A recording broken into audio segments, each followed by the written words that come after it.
Kembali lagi di pendalaman ajaran. Dan pada episode kali ini ya, dimana sudah ini episode bau-bau Natal ini ya memang ya.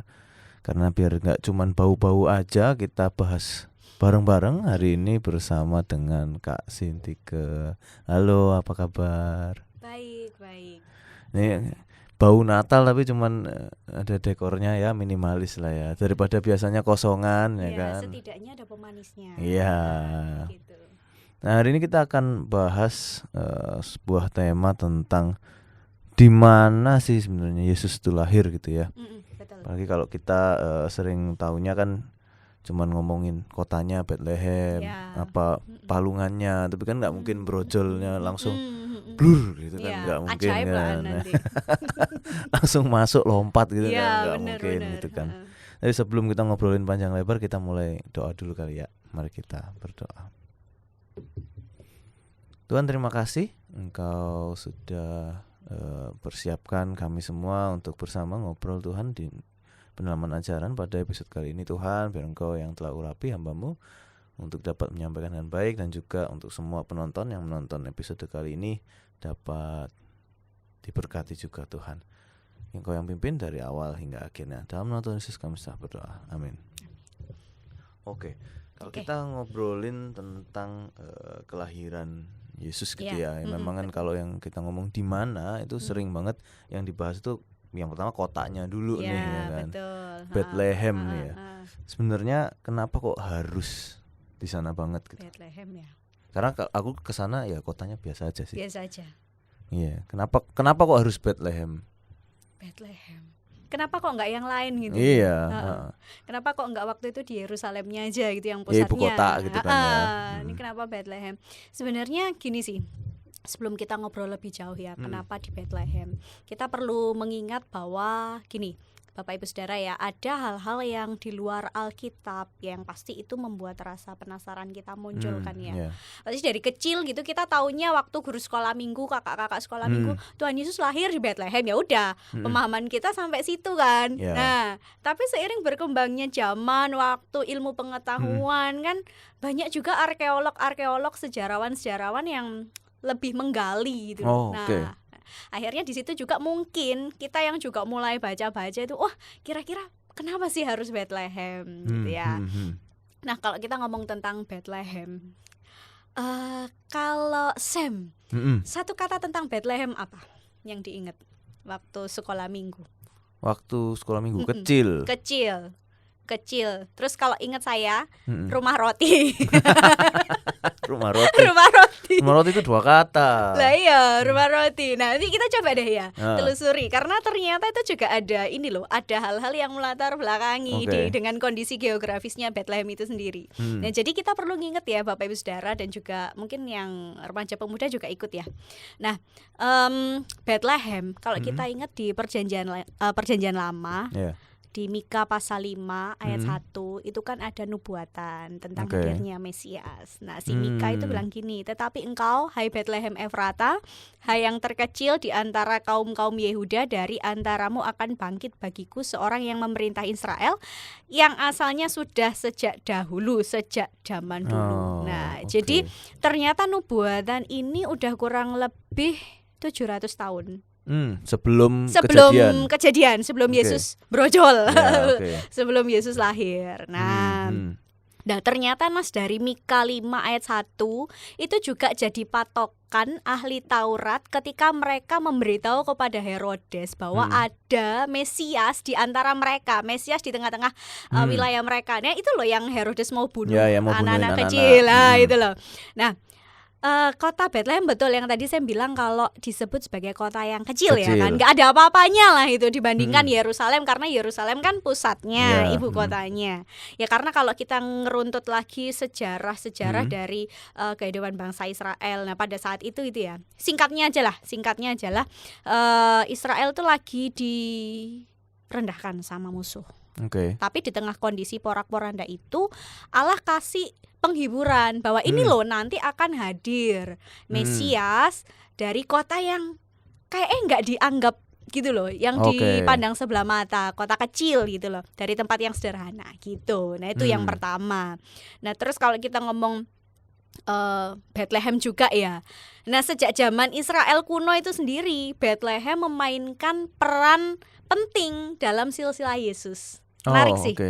Jadi seperti yang saya bilang bahwa Bethlehem itu kan kecil, karena memang jauh sih dari pusat kota, sekitar 8 kilo. Oh ya nggak jauh. Nggak jauh ya, harusnya kayak sini mana berarti 8 kilo. Sini mana 8 kilo mah paling baru di Merawala Cahar. Oh Cahar itu 8 kilo. Mungkin karena itu daerahnya perbukitan kali ya. Mungkin ya. Nah jadi tadi kalau saya bilang Bethlehem yang saya ingat itu rumah roti, karena ternyata pada zaman Israel kuno, kota kecil seperti dusun mungkin ya, itu dikelilingi oleh ladang, kebun buah, kebun anggur kayak gitu loh. Jadi bisa dikatakan subur lah walaupun dia kecil gitu. Nah ternyata juga di beberapa catatan Alkitab menyebut kalau gini, nama Bethlehem itu sendiri pertama kali disebut ketika Rahel itu istrinya Yakub ya, yang paling dicintai kan, itu dikubur di sana, itu dalam Kejadian pasal 35 ayat 19. Terus dalam perjalanan Naomi dan Ruth yang mertua menantu yang akur itu, mertua menantu yang akur tuh, terus kemudian mereka meninggalkan Moab berpindah ke Bethlehem. Ruth menikah dengan Boaz. Yang masih saudaranya si Naomi itu loh. Akhirnya mereka punya anak namanya Obed. Karena Boaz itu sendiri masih buyutnya Daud ya kalau nggak salah. Betul. Nah Obed ini kan ayahnya Isai. Nah Isai ini ayahnya Daud. Nah itu jadi bisa dikatakan begini, Bethlehem itu simbol dinasti raja. Dan silsilah Yesus Kristus gitu. Ya itu kan kalau kita ngelihat Matius 1 itu kan runtutnya dari Adam sampai ketemu Yesus. Nah itu kan berarti melewati akamsi Bethlehem. Iya gitu ya. Betul. Jadi memang ternyata sekecil itu, tapi ternyata dia tuh punya makna yang khusus buat orang-orang penting gitu loh.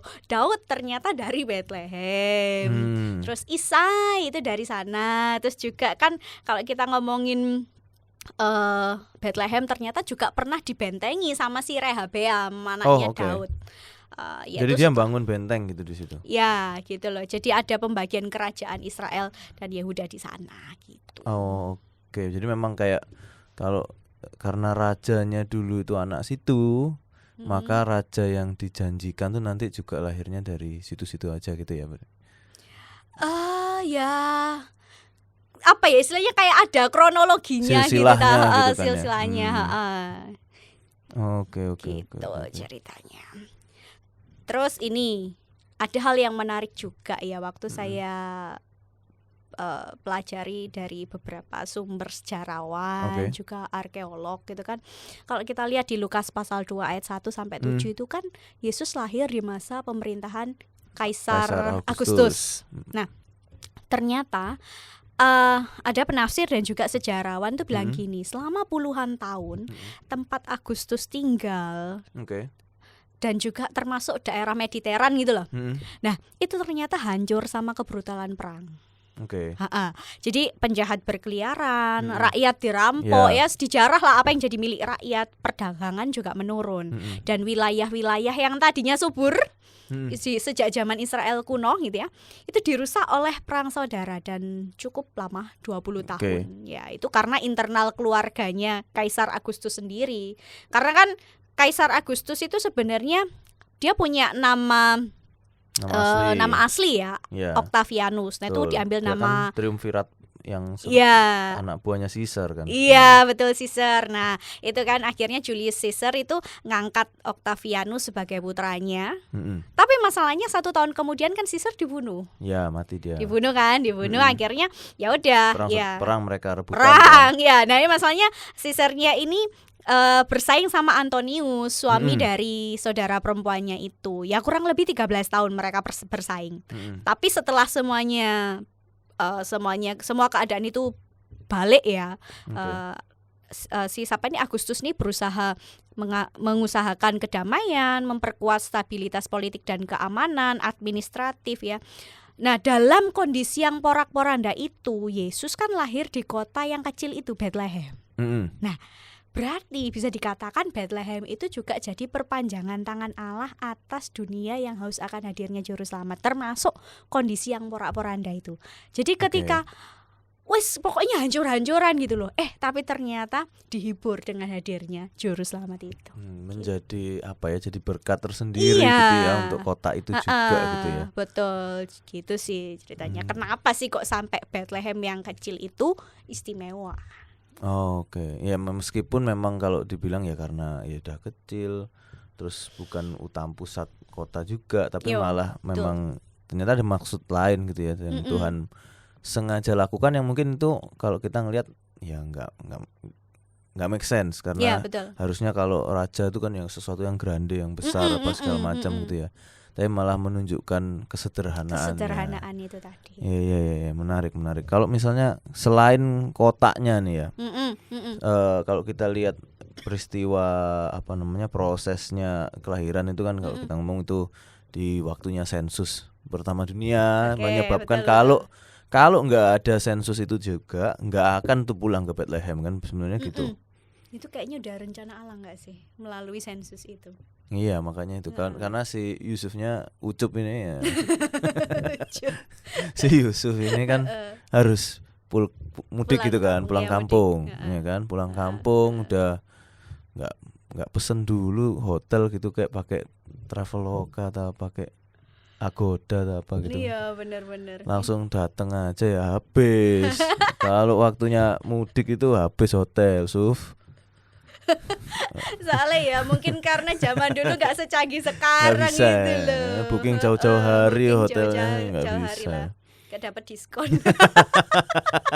Diskon akhir tahun. Nah ya itu makanya. Nah selain itu kan yang selalu dibahas itu kan apa palungan gitu kan ya. Benar, palungan. Kalau di gambar sekolah minggu itu kan selalu itu sih tempat makannya kuda itu kan, yang kayak V gitu kan. Itu apakah memang beneran fixnya kayak gitu atau memang ada apa tuh tradisi apapun yang kayak sebenarnya itu apakah memang pure karena kepepet? Mau nggak mau tempatnya cuma ada di situ atau gimana itu sebenarnya? Kasihan sih sebenarnya ya Yusuf sama Maria ini ya. Kok pas gitu loh, pas waktu sensus brojol gitu loh. Iya. Kan? Nah itu loh. HPL-nya tepat di pas. Kalau bentuk palungannya seperti apa sih? Aku kok cari-cari ini ya, ndak mendapat gambaran yang lah. Mungkin ya karena mungkin benda aslinya sudah hilang. Apakah di waktu itu berupa dari batu apa dari kayu dari apa? Nah itu memang aku tidak menemukan pastinya gambarannya seperti apa. Nah kalau waktu Yusuf dan Maria nyampe di Bethlehem kan Maria lahiran ya.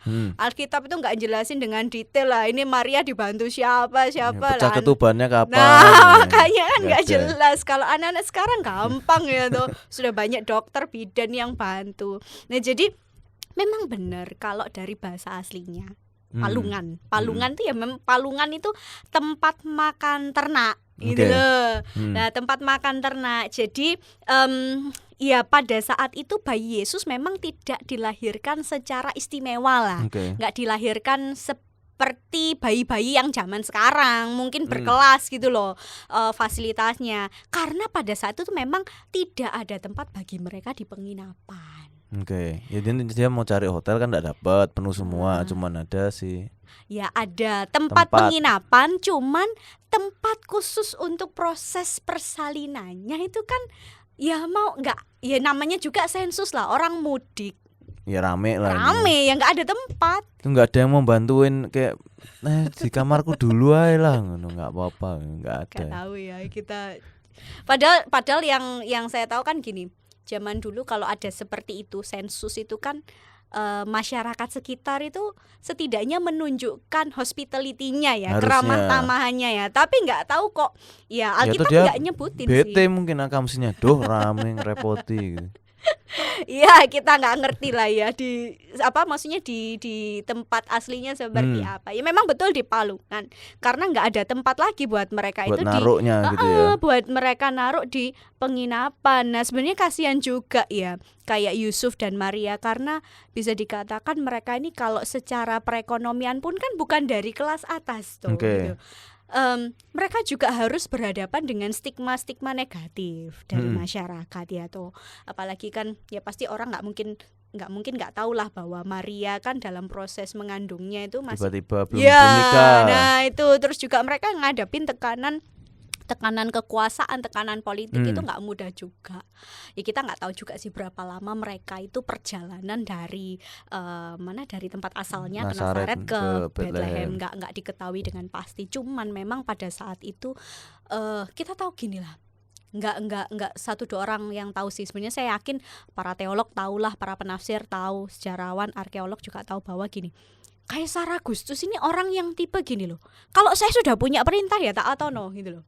Perintah adalah perintah. Ya, sekali kamu langgar ya ada hukuman di belakang gitu loh. Jadi ya mau nggak mau itu kan juga jadi tekanan buat Yusuf, Maria mau nggak mau ya sudah mereka jalani itu. Meskipun dengan kondisi ya Maria yang hamil tua lah ya. Akhirnya mereka di sana seperti itu.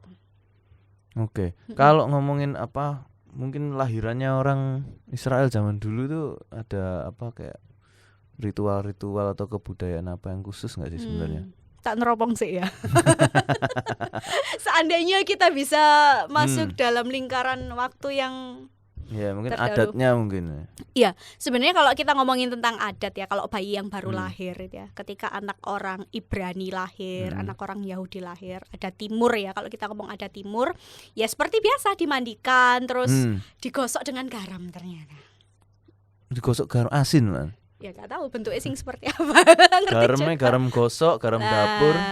Nah itu masalahnya digosok dengan garam, stepnya apa juga nggak ini lah. Gosok tebel-tebel sakit ya panas ya. Tapi nggak tahu ini. Ya mungkin mereka punya cara tersendiri. Terus dibedung dengan kain. Jadi supaya hangat itu aja sih sebenarnya kayak bayi pada umumnya gitu biar loh. Hangat gitu ya. Ya biar hangat gitu. Supaya ya biasalah bayi baru lahir kan. Mereka kedinginan toh mesti dikasih kain gitu.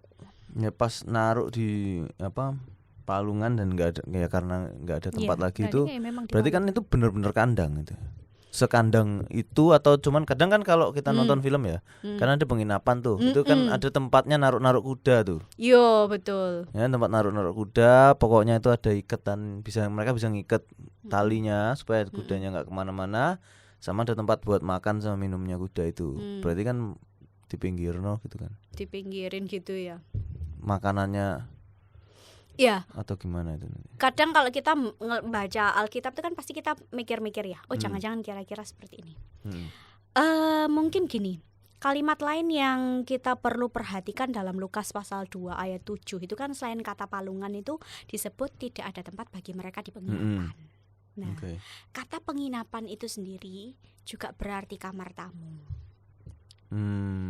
Jadi belum tentu hotel gitu ya?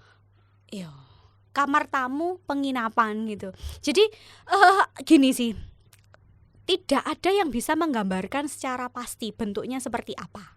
Tapi ada beberapa yang menggambarkan begini, jangan-jangan tempat penginapan yang ada di Bethlehem itu seperti gitu loh, seperti karavanserai.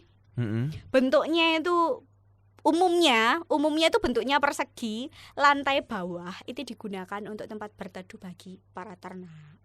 Kayak gitu tuh. Nah, yang lantai atas itu untuk para tamu, para pengunjung gitu. Bayangannya dari beberapa sejarawan, arkeolog peradaban timur sih seperti itu. Itu bayangannya. Tapi pastinya seperti apa? Kita nggak ngerti gitu loh, karena itu kan yang namanya penelitian nggak ada fotonya juga kayak gitu. Nah kalau dikatakan sebagai kandang, nah gini.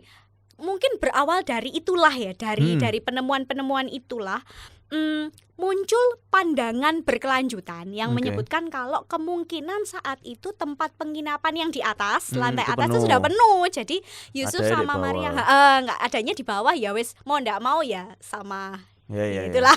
Sama binatang. Karena dia kan udah keliling-keliling kan sebenarnya. Ya, semua pasti. kan penuh.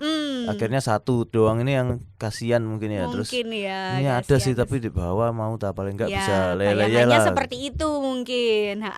Sehingga Yusuf dan Maria berada di area yang biasanya disediakan untuk kandang atau tempat berteduh para ternak. Nah, juga kalau dari yang anggapannya arkeolog atau sejarawan peradaban timur itu bilang kandangnya itu enggak sejelek yang kita bayangkan. Karena itu dirawat, dibersihkan gitu. Tapi kan tetap nggak tackle kan. Iya sih. Kan tetap paling nggak kan batu lah. Alasnya itu batu yang sudah bertanah, maksudnya ada tanahnya. Biasanya kan gitu tuh daerah sana.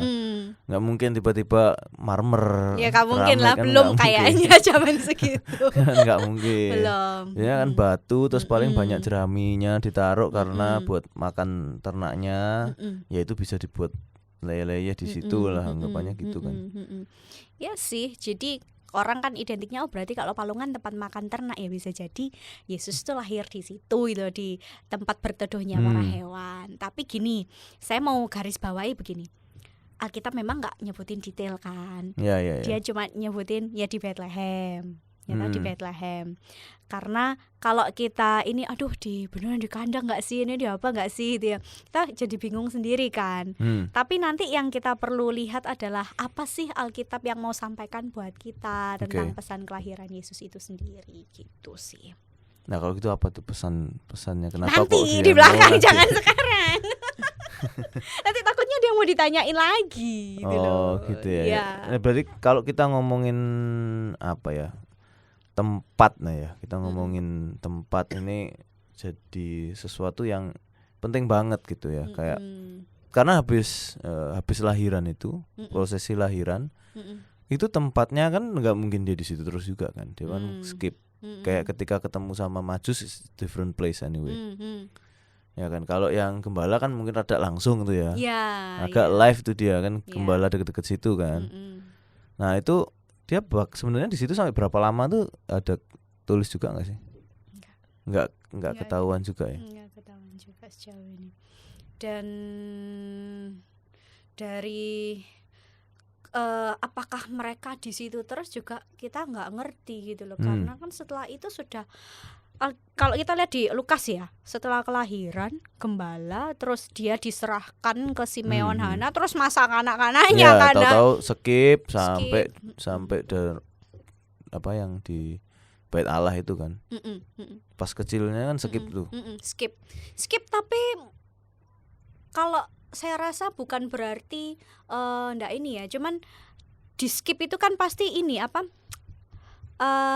Ya Yesus mengerjakan tanggung jawab sebagai anak orang, sebagai manusia pada umumnya, dan juga mengerjakan tanggung jawab sebagai orang Yahudi pada umumnya di masa itu gitu.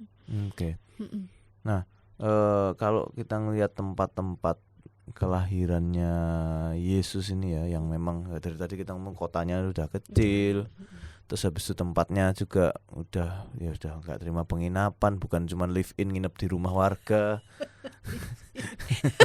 Yes, live in sih bener. Kayak live in nginep di rumah warga pun juga nggak dapat gitu kan. Sampai akhirnya di kandang ya, apalagi kalau kita ngelihat banyak lukisan atau gambar-gambar lah ya, yang ngeliatin tuh Yesus lahir tuh diliatin kambing, diliatin kuda tuh biasanya kan. Kalau gambar-gambarnya kan gitu kan, mereka di tengah, palungannya cuma kecil di tengah, yang lain tuh pada ngeliatin ya. Padahal palungannya harusnya nggak sekecil itu sih kalau buat makannya semua. Sih, harusnya kan gede ya, lebih gede. Dan biasanya itu kan kayak ini, misal kudanya jejer baris, ya itu pasti ada di depannya gitu kan. Jejer baris di sisi satunya juga ada di depannya kan, biasanya kan betul. Gitu. Tinggal mau pakai yang mana, mungkin ada palungan nganggur, mungkin lagi dibenerin ditaruh tengah gitu, mungkin ya bisa jadi sih. Ya bisa jadi. Nah itu apakah memang segitu sengajanya untuk itu jadi sebuah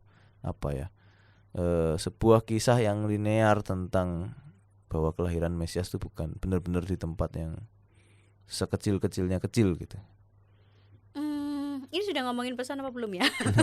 Langsung aja ya.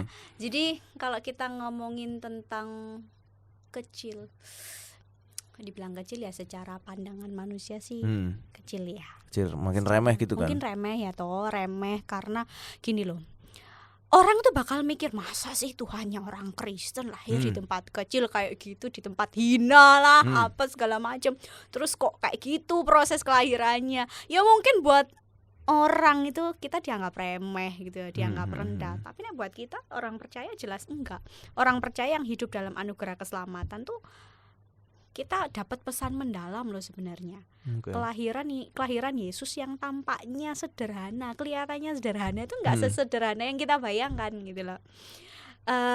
Kelahirannya menjadi manusia itu menandakan kalau bahwa dia itu bersedia, siap mengabaikan statusnya yang setara dengan Allah, menjadi manusia yang lemah, merasakan juga keterbatasan manusia pada umumnya.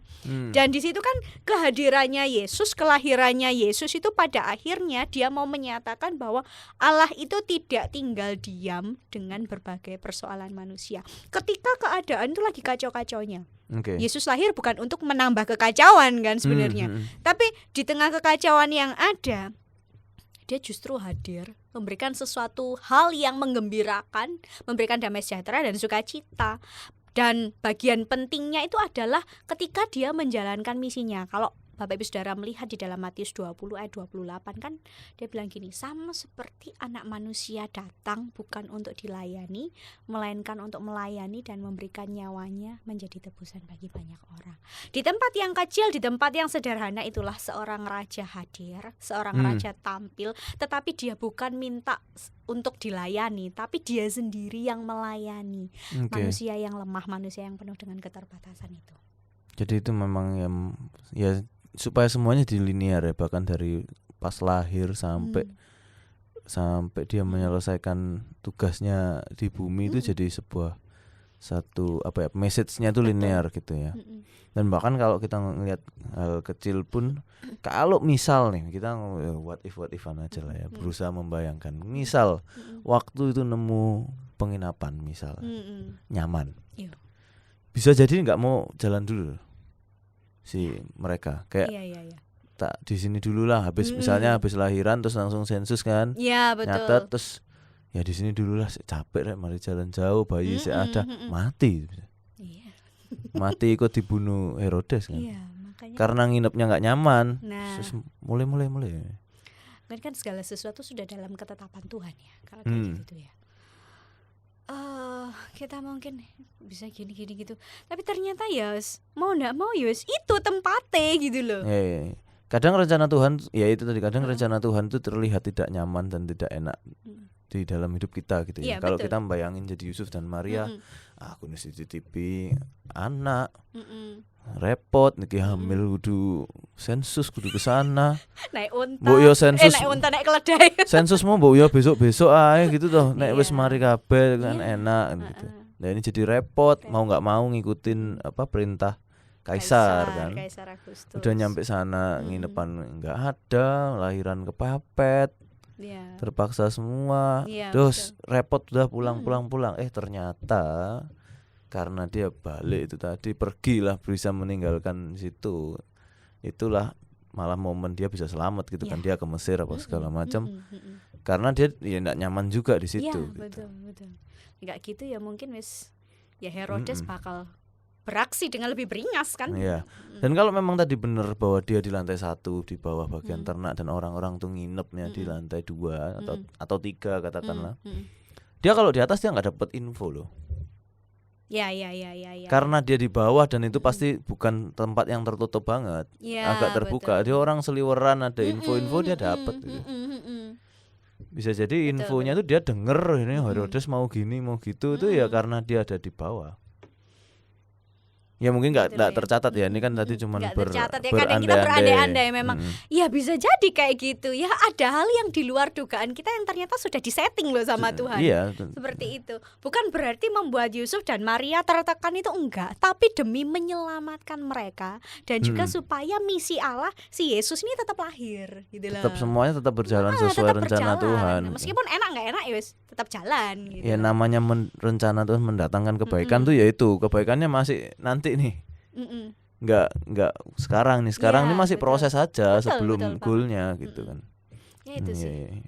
Nah, kalau kita melihat isi proses dan juga tempatnya kelahiran Yesus itu buat kita di masa kini itu apa yang sebenarnya kita bisa maknai atau refleksikan bersama? Ya memang kalau dari catatan ginilah, kalau kita lihat dari Alkitab kok dikit banget ya kita nemuin tentang fakta-fakta yang ini loh. Terus juga mungkin dari arkeologi, sejarawan, teolog-teolog, penafsir-penafsir kok saling bertentangan satu sama lain. Udahlah kita ambil yang sisi netralnya aja lah, baiknya aja. Kalau saya gini sih, ada beberapa hal yang kita bisa refleksikan sih dari Lukas pasal 2 ayat 7 ya. Yang pertama, kita ini harus belajar bahwa hidup itu rendah hati, legowo gitu ya. Legowo itu kan nerima dengan ikhlas ya kan, ikhlas wes nggak usah digondelin lagi, nggak usah diabotin lagi gitu. Nah kalau kita lihat gini, berkaca lagi dari peristiwa kelahiran Yesus, nah kan Yesus ini dilahirkan di tempat darurat, fasilitasnya juga nggak mewah, nggak layak seperti penginapan berkelas, bahkan kedua orang tuanya itu hidup dalam tekanan. Tapi persoalannya adalah apakah mereka menyerah gitu loh dengan rencana Tuhan atas mereka? Enggak toh. Baik Yusuf, Maria, bahkan Yesus dalam kemanusiaannya itu belajar menerima apa yang Allah sudah tetapkan buat mereka gitu kan. Bahkan Maria kan seharusnya kan kalau orang tahu ya, dia kan dihukum dirajam toh. Tapi Maria bisa bertahan. Terus Yusuf segera, kan awalnya ragu-ragu toh Yusuf. Terus habis gitu Yusuf menikahi Maria kan setelah mendapat pesan dari Tuhan melalui malaikat. Nah, itu kalau nggak karena kemurahan Tuhan ya mungkin belum ketokan juga. Ya kayak gitu. Nah, ya kalau saya pribadi dan mungkin kita semua bisa merefleksikan begini, ada kalanya kan tekanan itu hadirnya nggak disangka, nggak diduga, ya kan. Naluri kita sebagai manusia ketika kita dihadapkan dengan tekanan itu berontak, berontak ngamuk lah, rasanya kudu diserang balik nggak sih? Nah itu ya. Tapi ketika kita belajar legowo, rendah hati dengan semua hal yang terjadi, nah di situ ketika kita rendah hati, ketika kita legowo, kita menemukan kegembiraan, kita makin berjumpa dengan Tuhan Yesus, apa yang karyanya apa saja yang sudah Dia perbuat buat kita, dan juga damai sejahtera itu kita terima karena apa yang Tuhan berikan itu nggak bisa ditukar dengan apapun. Legowo ya, jadi kita harus legowo lah. Ada yang nggak ngerti legowo ya cari tahu sendiri. Legowo. Ikhlas ya, nerimo aja, diterima aja. Karena sambil bukan cuman ikhlas legowo menyerah, tapi percaya sama Tuhan gitu. Ya, betul. Nerima dengan kondisi, aku percaya Tuhanku pasti kasih yang terbaik dah. Betul. Bukan cuman ya wis lah piye maneh gitu. Ya, bukan cuman pasrah yang gimana gitu loh. Oke. Terus habis itu ada lagi nggak? Kalau dari peristiwa kelahiran Yesus di yang sederhana itu ya, kita yang kedua itu belajar menerima Tuhan Yesus seutuhnya dan kita membuka mata terhadap penderitaan sesama. Nah, saya sudah 32 tahun jadi pengikut Kristus. Kalau Sam sudah berapa tahun? 29. Terus sih 3 tahun gitu.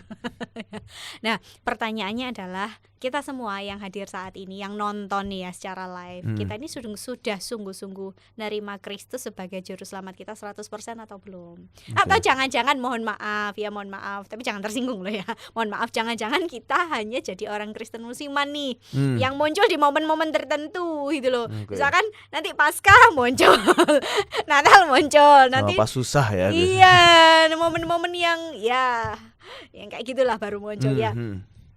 Gini, orang percaya yang sungguh-sungguh menerima Kristus itu berarti dia menerima anugerah keselamatan dalam diri, menerima anugerah keselamatan Allah dalam diri Yesus Kristus, serta dia nggak hanya jadi orang yang pasif gitu loh, dia aktif membagikan anugerah keselamatan itu bagi sesama. Kalau Tuhan Yesus aja hadir, bukan sekedar hadir, tapi dia punya misi, dia prihatin, membuka mata terhadap penderitaan orang lain. Bagaimana dengan kita?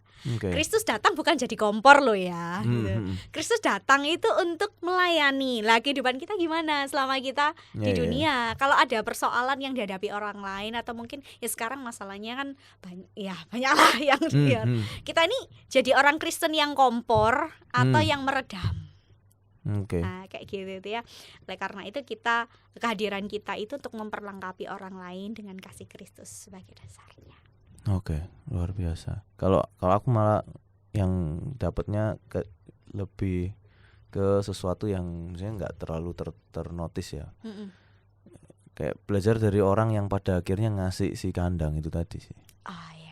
Itu terkadang terlupakan loh, bener. Kadang kan kayak karena kan dia sudah datang keliling-keliling kan, semua kan udah nolak semua.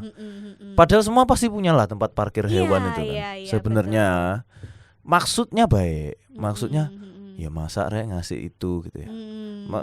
Maksudnya pengen ya namanya tamu ya, apalagi kalau di hotel atau apa gitu kan ya udah bayar. Betul. Ya adanya kita okupansinya sekian ya ngasihnya sekian, ya nggak mungkin lah kita ngasih apa tempat parkir lah kalau misalnya sekarang loh ya, kalau kita ngasihin ya ada tempat parkir itu ya maksudnya baik, pengen ngasih yang terbaik gitu kan untuk tamu, tapi ya itu sebenarnya dia yang sangat dia butuhkan hanyalah tempat untuk berteduh, nggak kena panas, nggak kena hujan, sama ya pada akhirnya butuh buat tempat lahiran gitu.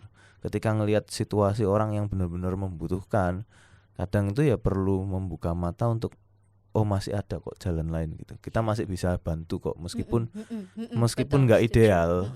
Meskipun nggak ideal tapi masih ada yang bisa kita lakukan. Iya, betul. Ya sih, kadang yang pemberi tempat penginapan itu kita lupakan ya Bapak Ibu. Padahal itu juga salah satu perpanjangan Tuhan loh buat Yusuf dan Maria. Ya, kadang orang-orang yang tidak kita duga itu Tuhan pakai sebagai perpanjangan tangannya untuk menolong kita. Iya, karena kalau enggak di jalan, bener-bener di jalan. Bener. Cuman ngemper pinggir jalan nggak jelas ya. Kasihan, malah dibilang kita nanti jadi orang Kristen apaan lagi kok Tuhannya ngemper gitu kan ya. Tuhan lahir di kandang aja sudah dijadiin bahan kok sama orang kan gitu. Ya itulah. Salibnya orang Kristen. Mungkin ada closing statement nggak buat kita semua yang mendengar? Closing statement ya. Natal itu sederhana yang tidak sederhana. Gimana tuh sederhana tidak sederhana? Sebenarnya kita bisa sederhana SA endorse sederhana. Natal itu sederhana yang tidak sederhana.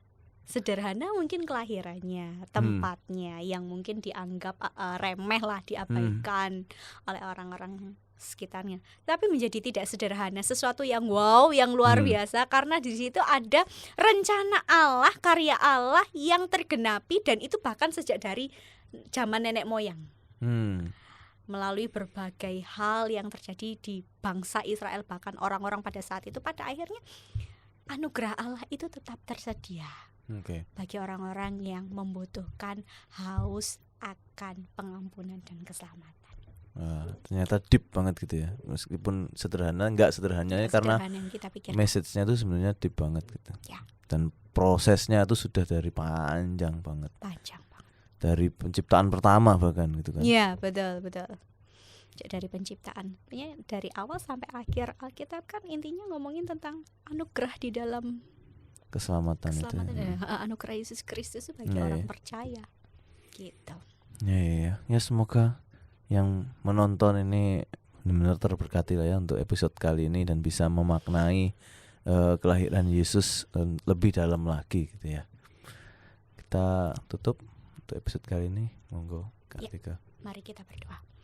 Terima kasih Tuhan untuk kasih setiamu di dalam kehidupan kami. Terima kasih juga untuk peristiwa kelahiranmu yang luar biasa, Bethlehem yang mungkin dipandang remeh oleh orang lain, bahkan mungkin tempat kelahiranmu yang dipandang sebelah mata, bahkan kami sebagai pengikutmu juga mengalami berbagai tantangan. Tapi kami mengucap syukur untuk anugerah keselamatan yang Engkau berikan buat kami. Ajarkan kami untuk menghidupi keselamatan itu, sehingga kami menjadi pengikut Kristus-Mu yang setia. Dalam berbagai tantangan yang dihadapi, mampukan kami untuk belajar rendah hati, menghidupi panggilan sebagai murid Kristus, sehingga hidup kami berdampak buat orang-orang di sekitar kami. Terima kasih, di dalam nama Tuhan Yesus kami berdoa. Amin. Amin. Terima kasih. Terima kasih Sam. Sampai ketemu di episode berikutnya. Tuhan Yesus memberkati. Bye.